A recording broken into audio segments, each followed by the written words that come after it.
அஸ்ஸலாமு அலைக்கும் வரஹ்மத்துல்லாஹி தஆலா பரகாத்துஹு. டுடே டாபிக் எதை பற்றி சொல்ல போகிறேன்னா, ஷாஃபா மலை மீது நபி ஸல்லல்லாஹு அலைஹி வஸல்லம் அவர்களோட பெரிய தந்தை யார் அப்படின்னா வந்து அபுதாலிஃப் அவர்கள். அபுதாலிஃப் வந்து பெரிய தந்தை, நபி ஸல்லல்லாஹு அலைஹி வஸல்லம் அவர்களோட பெரிய தந்தை. அப்துல் முத்தலிஃப் அப்படிங்கிறது வந்து யாருன்னா வந்து நபி ஸல்லல்லாஹு அலைஹி வஸல்லம் அவர்களுடைய அத்தாவுடைய அத்தா, அப்பா. அவங்களுடைய புள்ள தான் அபுதாலிஃப். அபுதாலிஃப்ங்கிறது யாருன்னா முஹம்மது நபி ஸல்லல்லாஹு அலைஹி வஸல்லம் அவர்களுடைய தந்தையோட சகோதரர் தான் வந்து அபுதாலிஃப். பெரிய தந்தைன்னு சொல்லுவாங்க. நபி ஸல்லல்லாஹு அலைஹி வஸல்லம் அவர்களுக்கு பெரிய தந்தை. ஷாபா மலை மீது அபுதாலிஃப் எனக்கு பாதுகாப்பார் என்று நபி ஸல்லல்லாஹு அலைஹி வஸல்லம் அவர்கள் வந்து உறுதியாக அறிந்த பின் வந்து இறைமார்க்கத்தை வந்து எடுத்து வைக்கணும்னு சொல்லி ஷாபா மலை உச்சில ஏறி நின்று யா ஹ சபஹா சபஹா யா சபஹா என்று சத்தமிட்டார்கள். சபஹா அப்படிங்கிறது எதுக்கு சொல்லுவாங்கன்னா, பெரும் படை வந்து சூழ்ந்து கொண்டதை அல்லது ஏதேதும் பேராபத்து வந்துருச்சுன்னா அது அறிவிக்க வந்து இந்த வார்த்தை வந்து சொல்லுவாங்க.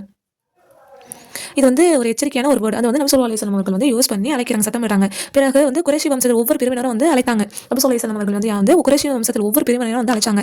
பஹர் குடும்பத்தாரே, ஆதி குடும்பத்தாரே, அப்துல் மனாபின் குடும்பத்தாரே, அப்துல் முத்தலிஃபின் குடும்பத்தாரே என்று அழைத்தார்கள். அவர்களின் அழைப்பை செவியேற்று இவ்வாறு அழைப்பவர் யார் என வினவ நபி ஸல்லல்லாஹு அலைஹி வஸல்லம் அவர்கள் வந்து இந்த அழைப்பை வந்து செவியேற்று அந்த மக்கள் வந்து இவ்வாறு யார் அழைக்கிறான்னு சொல்லி சில பேர் வந்து முஹம்மது நபி ஸல்லல்லாஹு அலைஹி வஸல்லம் அவர்கள் முஹம்மது அப்படின்னு சொல்லி கூறினோடனே உடனே வந்து குறைஷியர்கள் அபூ லஹப் மற்றும் பலரும் வந்து அங்கே வந்து ஒரு குழுவாக வந்து நின்றாங்க. நபி ஸல்லல்லாஹு அலைஹி வஸல்லம் கூப்பிட்டோன்னே இவங்க வந்து ஒரு குழுவாக நின்றாங்க. வர முடியாதவங்களாம் வந்து தங்கள் சார்பாக வந்து ஒருவர் வந்து அவர் வந்து என்ன சொல்றாங்கன்னு சொல்லி கேட்டுவான்னு சொல்லி அனுப்பி விடுறாங்க. அனைவரும் வந்து ஒன்று கூடிய போது நபி ஸல்லல்லாஹு அலைஹி வஸல்லம் அவர்கள் வந்து இந்த மலைக்கு பின்னால் உள்ள கணவாயில் வந்து உங்களை தாக்குவதற்கான ஒரு குதிரை வீரர்கள் காத்திருக்கிறாங்க என்று நான் கூறினீங்கன்னா நீங்க நம்புவீங்களா? நான் சொன்னா இது மாதிரி நம்புவீங்களான்னு சொல்லி நபி ஸல்லல்லாஹு அலைஹி வஸல்லம் அவர்கள் வந்து அந்த கூடி இருந்தாங்களே அவங்கள்ட்ட வந்து கேட்கறாங்க. இந்த மலைக்கு பின்னால் உள்ள ஒரு கணவாயில் வந்து உங்களை தாக்குவதற்காக ஒரு குதிரை வீரர்கள் காத்திருக்காங்க அப்படின்னு நான் சொன்னா நீங்க நம்புவீங்களா அப்படின்னு சொல்லும்போது அதுக்கு மக்கள் சொல்றாங்க, வந்து உங்களை நம்புவோம், உங்களை வந்து உண்மையாளராக தான் நாங்கள் காமிக்கிறோம், நீங்க போய் சொல்லி நான் பார்த்ததே இல்லை அப்படின்னு சொல்லி சொல்றாங்க. அவங்கள மக்கள்லாம் நபி ஸல்லல்லாஹு அலைஹி வஸல்லம் வந்து இந்த மாதிரி கொஸ்டின் கேட்டோன்னே அதுக்கு வந்து நாங்கள் நம்புவோம், நீங்க உண்மையாளர் தான், நீங்க உண்மை தான் சொல்வீங்க, நான் போய் சொல்லி நான் பார்த்ததே இல்லைன்னு சொல்லி அந்த மக்களே சொல்லிட்டு இருக்கும்போது அதுக்கு நபி ஸல்லல்லாஹு அலைஹி வஸல்லம் அவர்கள் மிக கடுமையான வேதனை வருமுன் நான் உங்களை வந்து அச்சமுட்டி எச்சரிக்கை செய்யணும்னு சொல்லி நபி ஸல்லல்லாஹு அலைஹி வஸல்லம் வந்து எச்சரிக்கை செய்றாங்க. எனக்கும் உங்களுக்கும் உள்ள உதாரணம், ஒருவர் எதிரிகளை பார்த்து அவர் தன்னை முந்தி சென்று தன் கூட்டத்தாரை திடீரென தாக்கிவிடக் கூடாது என்பதற்காக மலை உச்சியில் ஏறி யா ஹபசா என்று அழைத்தவை போன்றாவின். இது என்ன சொல்றாங்க நபி ஸல்லல்லாஹு அலைஹி வஸல்லம் அவர்கள்னா வந்து எனக்கும் உங்களுக்கும் உள்ள உதாரணம் என்னன்னா வந்து ஒருவர் வந்து எதிரிகளை பார்த்து அவர் வந்து தன்னை முந்தி சென்று தன் கூட்டத்தாரை திடீர்னு தாக்கிடக்கூடாது அப்படிங்கிறதுக்காக வந்து அந்த மலை உச்சில இருந்து ஏறிய உதாரணம், அந்த கூப்பிடறதுக்கு உதாரணம் அப்படின்னு சொல்லி நபி ஸல்லல்லாஹு அலைஹி வஸல்லம் சொல்றாங்க. அதான் வந்து யா சபஹா வந்து யா சபஹா அப்படிங்கிற அழைத்தவரை போன்றாவின் அப்படின்னு சொல்லி நபி ஸல்லல்லாஹு அலைஹி வஸல்லம் சொல்றாங்க.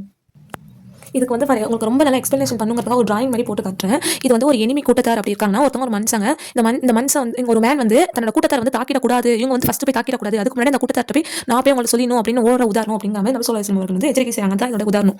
என்ன சொல்றாங்கன்னா வந்து ஒருவர் வந்து எதிரிகளை பார்த்து அவர் தன்னை வந்து முந்திட்ட வந்து சென்று தன் கூட்டத்தாரை வந்து தாக்கிவிடக்கூடாது என்பதற்காக மலை உச்சியில் ஏறி யா ஹபசா என்று அழைத்தவரை போன்றாவின்னு சொல்லி நபி ஸல்லல்லாஹு அலைஹி வஸல்லம் அவர்கள் சொல்றாங்க. இந்த எக்ஸாம்பிள் தான் இது. நபி ஸல்லல்லாஹு அலைஹி வஸல்லம் அவர்கள் இப்படி சொல்றாங்க. உங்களுக்கு புரியணுங்கிறதுக்காக தான் இது வந்து டிராயிங் போட்டு உங்களுக்கு நான் எக்ஸ்பிளனேஷன் பண்ணிட்டு இருக்கேன். பிறகு நபி ஸல்லல்லாஹு அலைஹி வஸல்லம் அவர்கள் அந்த மக்களை வந்து சத்தியத்தின் பக்கம் அழைத்து அல்லாஹ்வின் வேதனை குறித்து அச்சமுட்டி எச்சரிக்கை செய்தார்கள். நபி ஸல்லல்லாஹு அலைஹி வஸல்லம் அவர்கள் வந்து மக்களை வந்து பார்த்து சத்தியத்தின் பக்கம் அழைச்சி அல்லாஹ்வோட வேதனை குறித்து அச்சமுட்டி எச்சரிக்கை செய்றாங்க. ஒவ்வொரு கூட்டத்தின் பெயர்களையும் தனித்தனியாகவும் பொதுவாகவும் குறிப்பிட்டு கூறினாங்க. அந்த மலை உச்சியில் நின்றுகிட்டு ஒரு கூட்டத்தாரையும் தனித்தனியாக வந்து கூப்பிட்டு எச்சரிக்கை செய்றாங்க. குறைஷியரே, அல்லாஹ்விடம் இருந்து உங்கள் ஆன்மாக்களை விலைக்கு வாங்கிக் கொள்ளுங்கள், அல்லாஹ்விடம் இருந்து உங்கள் ஆன்மாக்களை விலைக்கு வாங்கிக் கொள்ளுங்கள், உங்கள் நரகத்திலிருந்து பாதுகாத்துக் கொள்ளுங்க அப்படின்னு சொல்றாங்க. நிச்சயமாக நான் உங்களுக்கு அல்லாஹ்வின் புறத்திலிருந்து எந்த ஒரு நன்மையும் தீமைக்கும் பொறுப்பாக்க முடியாது. நான் வந்து அல்லாஹ்வோட புறத்திலிருந்து உங்களுடைய நன்மைக்கு தீமைக்கு நான் பொறுப்பாக்க முடியாது. அல்லாஹ்வை தவிர்த்து உங்களை நான் எந்த பலனும் அளிக்க முடியாது. அல்லாஹ் தான் வந்து உங்களுக்கு பலன் அளிப்பான், அதை தவிர்த்து நான் வந்து எந்த ஒரு பலனும் அளிக்க முடியாது அப்படின்னு சொல்றாங்க. அதுக்கப்புறம் வந்து ஃபர்ஸ்ட் குறைஷியர் கூட்டத்தை சொல்றாங்க. செகண்ட் வந்து என்ன சொல்றாங்கன்னா வந்து கஅபு இப்னு லுகையின் கிளையாரே, உங்களை நரகத்திலிருந்து பார்த்துக்கொள்ளுங்க, உங்களோட எந்த ஒரு தீமைக்கும் நன்மைக்கும் நான் வந்து பொறுப்பாக்க முடியாது அப்படின்னு சொல்லி சொல்றாங்க. மூணாவதா யார் சொல்றாங்கன்னா வந்து முரா இப்னு கஅபின் கிளையாரே, உங்களை வந்து நீங்க நரகத்திலிருந்து பார்த்துக்கொள்ளுங்க அப்படின்னு சொல்லி சொல்றாங்க. நாலாவதா யாரை சொல்றாங்க அப்படின்னா வந்து குசைன் கிளையாரே, உங்களை வந்து நரகத்திலிருந்து பார்த்துக்கொள்ளுங்க, உங்களை எந்த ஒரு நன்மைக்கும் தீமைக்கும் நான் வந்து பொறுப்பாக்க முடியாது அப்படின்னு சொல்லி சொல்றாங்க. அதுக்கப்புறம் அஞ்சாவதா வந்து அபுனு மனாபின் கிளையாரே, உங்களை வந்து நரகத்திலிருந்து பார்த்துக்கொள்ளுங்க, நிச்சயமாக நான் உங்களுக்கு அல்லாஹ்வின் புறத்தில் எந்த ஒரு நன்மைக்கு தீமைக்கு பொறுப்பாக்க முடியாது, அல்லாஹ்வை தவிர்த்து உங்களுக்கு நான் எந்த பலனும் அளிக்க முடியாதுன்னு சொல்றாங்க. ஆறாவதா வந்து அபுனு ஹம்ஸ் கிளையாரே, உங்களை வந்து நரகத்திலிருந்து பார்த்துக்கொள்ளுங்க அப்படின்னு சொல்றாங்க. ஏழாவதா வந்து ஹாசிம் கிளையாரே, உங்களை வந்து நரக நெருப்பிலிருந்து பாதுகாத்துக்கொள்ளுங்க அப்படின்னு சொல்றாங்க.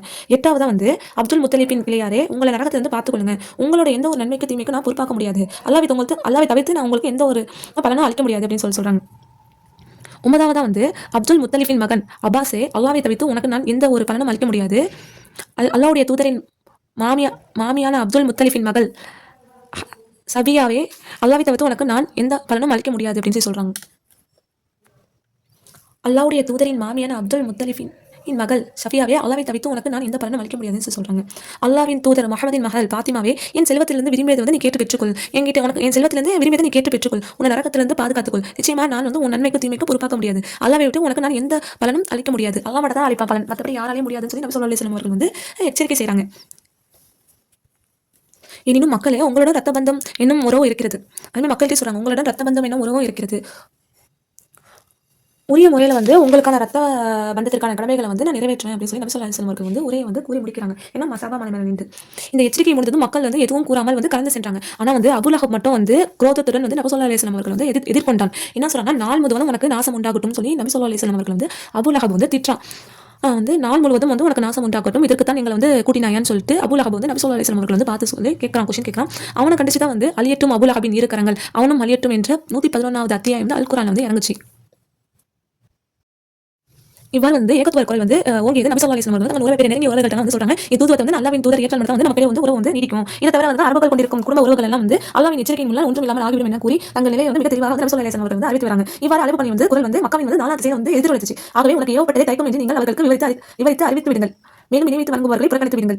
அல் குர்ஆன் 15:94.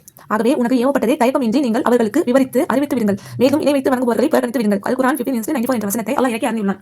இதை தொடர்ந்து நபி ஸல்லல்லாஹு அலைஹி வஸல்லம் அவர்கள் வந்து நிராகரிப்பு ஒரு சபையில் வந்து துணிந்து நின்று அல்லாஹ்வின் பக்கம் வந்து அழைக்க தொடங்கினாங்க. நபி ஸல்லல்லாஹு அலைஹி வஸல்லம் அவர்கள் முன் சென்ற நபிமார்கள் தங்கள் சமுதாயத்துக்கு கூறி வந்த, நீங்கள் அல்லாஹ் ஒருவனையே வணங்குங்கள், அவனை தவிர வேறு இறைவன் உங்களுக்கு இல்லை. அல் குர்ஆன் 7:59 என்ற வசனத்தை அவர்களுக்கு ஓதி காண்பித்தார்கள். நபி ஸல்லல்லாஹு அலைஹி வஸல்லம் அவர்கள் வந்து ஓதி காமிச்சாங்க. நிராகரிப்பின் கண் முன்னே கௌபாவின் முற்றத்தில் பட்ட பகல்ல வந்து பகிரங்கமா வந்து அல்லாஹ் வந்து வணங்க நபி ஸல்லல்லாஹு அலைஹி வஸல்லம் அவர்கள் வந்து தொடங்கினாங்க. கௌபா முற்றத்தில் வந்து பட்ட பகல்ல பகிரங்கமாக வெளிப்படையாவே வந்து அல்லாஹ்வை வந்து வணங்க தொடங்கினாங்க. நபி ஸல்லல்லாஹு அலைஹி வஸல்லம் அவர்கள் ஏகத்துவ அழைப்புக்கு மக்களிடையே ஆதரவு வந்து அதிகரித்து வந்துச்சு. நபி ஸல்லல்லாஹு அலைஹி வஸல்லம் அவர்கள் வந்து இஸ்லாமோட அழைப்பு பண்ணி மக்களிடையே வந்து ஆதரவு வந்து அதிகரிச்சிட்டு இருந்துச்சு. ஒருவர் பின் ஒருவராக அல்லாஹ்வின் மார்க்கத்தை வந்து தழுவினாங்க. ஒருவன் பின் ஒருவராக வந்து அல்லாஹ்வோட மார்க்கத்தை வந்து தழுவினாங்க. இதனால் வந்து இஸ்லாம் ஏற்றவருக்கும் அவர்களின் குடும்பத்திற்கும் இஸ்லாம் ஏற்காது. இதனால் வந்து இஸ்லாம் ஏற்றுறாங்க அவங்க குடும்பத்தையே வந்து இஸ்லாம் ஏற்காதவங்களுக்கு வந்து சண்டை சச்சரவுகள் வந்து தோன்றுச்சு. நாளுக்கு நாள் இஸ்லாமிய வளர்ச்சியை கண்ட குறைஷிகள் கடும் கோபத்தில் வந்து மூழ்கிறாங்க. அஸ்ஸலாமு அலைக்கும் வரஹ்மத்துல்லாஹி தஆலா வபரகாத்துஹு.